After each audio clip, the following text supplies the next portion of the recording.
How far south is Vietnam anyway? It's not in the southern hemisphere, is it? The sky would be completely different if it was. He went inside to look up Vietnam in the encyclopedia, and that's when I wondered if half the reason he enlisted was for the adventure of it all. To take pictures of things he'd never seen before. He might never make it to the moon, but he could get an all-expenses-paid trip to Southeast Asia. The colonel shook his head. He thinks he's going on safari with a telephoto lens. He thinks he's going to have a spare second over there to take pictures. Like heck you will. He'll be too busy trying not to get himself killed.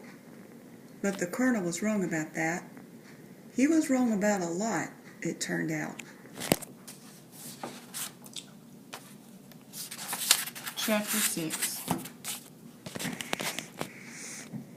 I only had one friend who had a brother in Vietnam, so when I finished developing and printing TJ's film, which took me 2 days in the darkroom, Sergeant Byrd walking me through the process step by step, I took the photos to Cindy Lorenzo's house, even though I knew there was only a slight chance she'd appreciate them.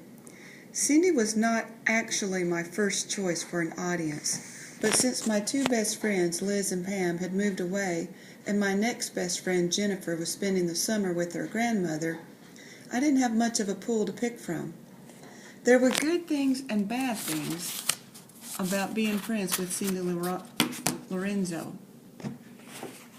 The worst thing was that she was an 11-year-old girl whose brain was still on the first grade level.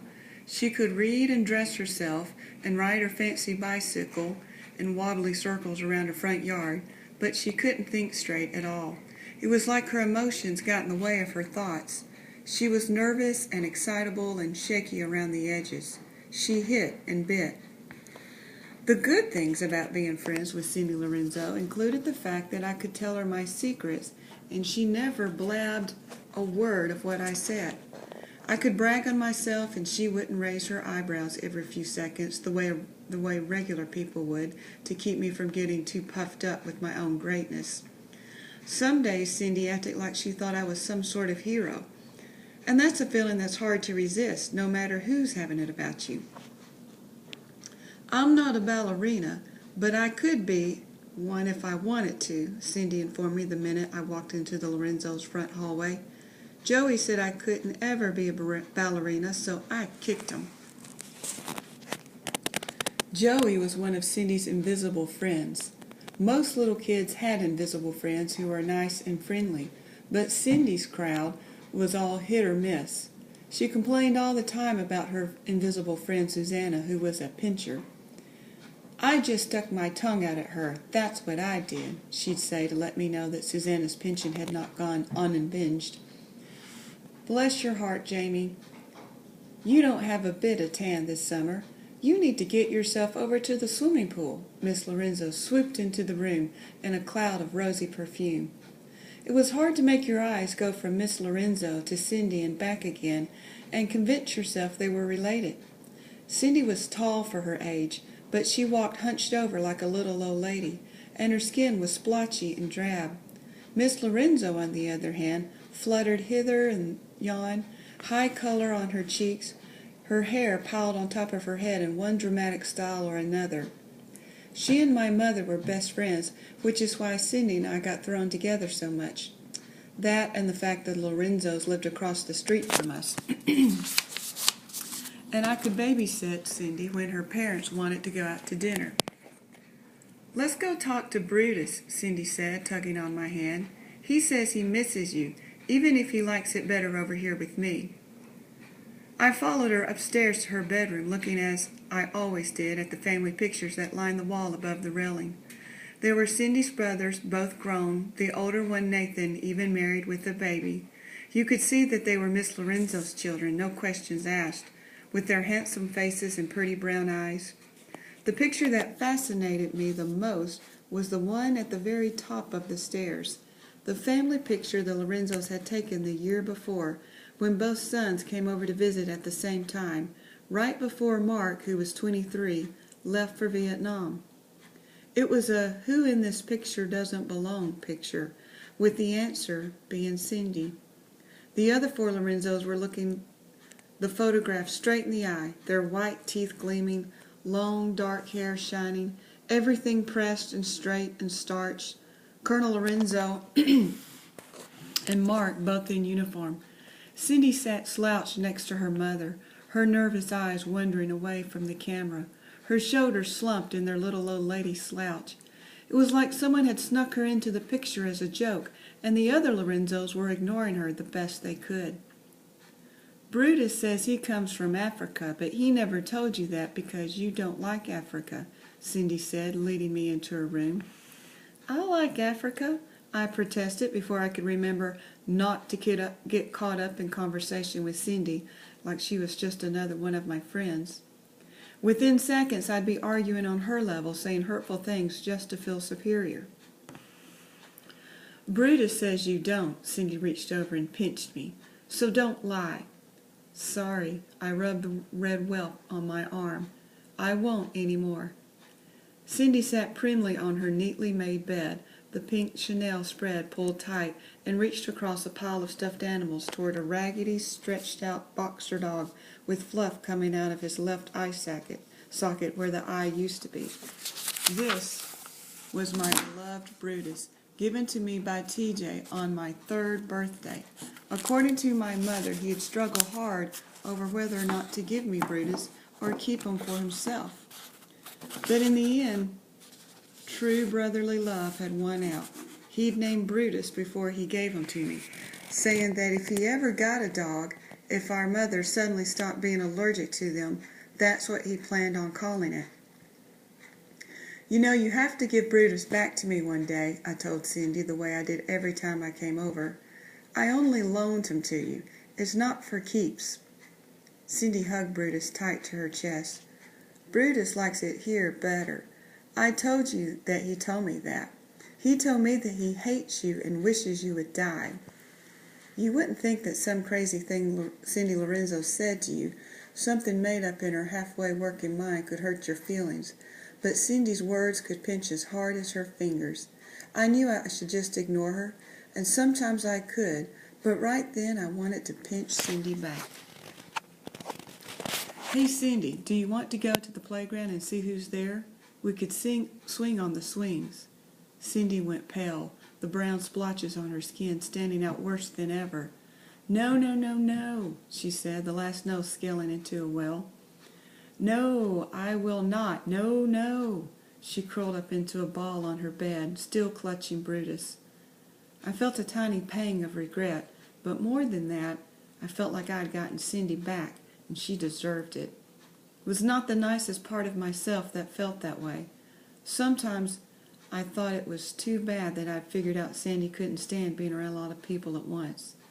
A nicer person than me would never have used this information against Cindy. I tried not to do it too much, but every once in a while, I couldn't help myself. Okay, I said after a minute. I sat down next to her on the bed. That's not what I came over to ask you anyway. I wanted to show you the pictures TJ sent me from Vietnam. Well, he didn't send me the pictures, actually. He sent me the film. I developed it by myself. TJ's a meanie, Cindy shrieked. I hate him. Cindy was in love with my brother. Her love had shown itself in a parade of little kid insults and pinches and kicks. It was like watching the Three Stooges, the kind of funny that makes you laugh and wince at the same time. I developed this film myself, I repeated, wanting Cindy to be impressed, even though I knew she couldn't be. She'd probably never given one thought in her life as to how pictures got from the camera to a piece of paper. Still, I like saying it. Sergeant Byrd taught me how to print pictures this very afternoon. He said I'm a natural from start to finish. Learning to develop the film had been easier than I thought it would be. Sergeant Byrd talked me through the whole process, making me do everything myself, saying that's the only way I'd learn it. When I finally pulled out the long strip of negatives from the processing tank, I felt like some kind of genius. I hung the negatives to dry, trying not to peek at what they might reveal. To print a negative, you have to load it into an enlarger, which is the machine that shines light through the negative and exposes the image on a piece of light-sensitive paper. When you're ready to do that, you turn off the room's overhead light and turn on the safe light. Open the enlarger and turn the enlarger light on, which projects the image onto the paper. From there, it's a lot of adjusting until you have the image just the way you want it. Turn off the enlarger, put in a sheet of photographic paper, turn on the enlarger for 6 seconds, then it's time to slip the paper into the developer for a minute or so, and then into the stop bath for 10 seconds, and then you put it into the fix. Finally, you wash the paper off and hang it up to dry. My hand shook trying to load the first negative into the enlarger. I didn't know what to expect. I couldn't quite imagine what picture would emerge, but I knew it would be something amazing. Instead, it was a picture of a hut. Actually, Sergeant Bird informed me, it's called a hooch, and it's a good picture. Your brother knows what he's doing with the camera. Maybe if what he was trying to do was bore people to death.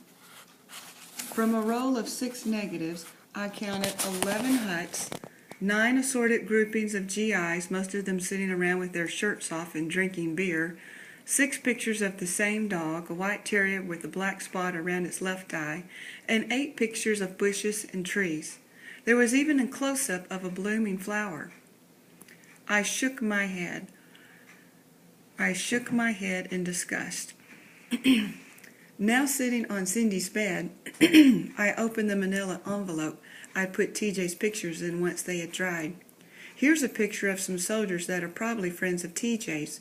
I think some of them are sort of cute, don't you? I held up the picture for Cindy to see. I was trying to act excited about it, but the fact is the whole roll of film had been a disappointment to me. Huts and tents and soldiers waving beer cans in the general direction of the camera. Nothing worth noting, in my opinion, especially when there was a war being fought in the vicinity.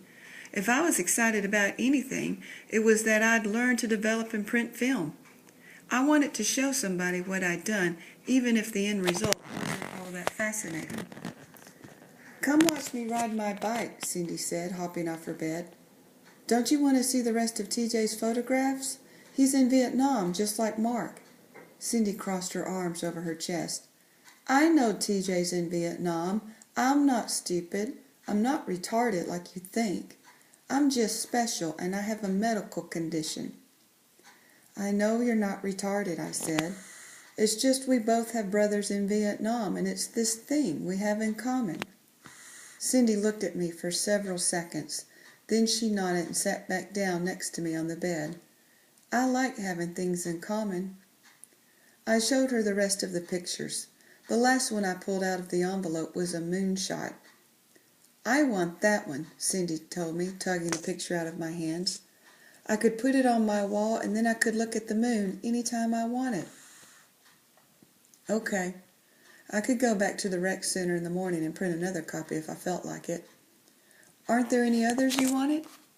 "No, just the moon." It was one of TJ's better moons, I thought. It had a band of light around it, and it sat plush in the middle, beaming, a fat, full moon on a beautiful night. "Now will you watch me ride my bike?" Cindy asked. "Sure," I told her, tucking the pictures back into the envelope. Usually I would have found an excuse to go home, but I was feeling good. I had developed and printed a roll of film, and maybe even better than that, TJ had asked me to do it, which meant he believed I could.